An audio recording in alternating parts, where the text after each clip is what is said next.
Hi Jacob, thanks so much for your in-depth post. I really enjoyed reading it.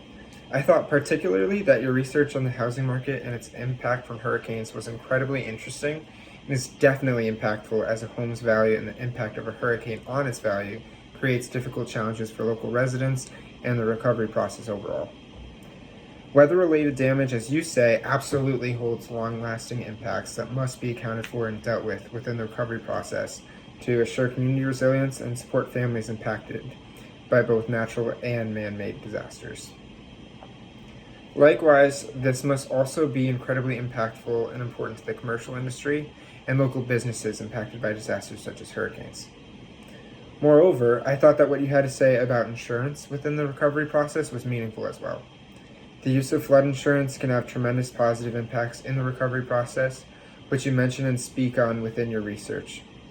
Lower income families and individuals may receive further recovery challenges as they don't have access or cannot afford flood insurance, which you mentioned throughout your response.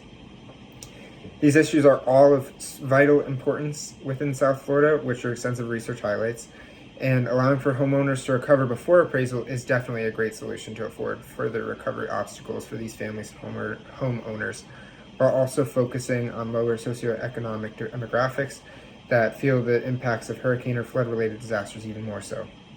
Overall, your research was very in-depth and informative, and I enjoyed reading your post and suggestions towards solving deep recovery issues surrounding flood insurance and home value.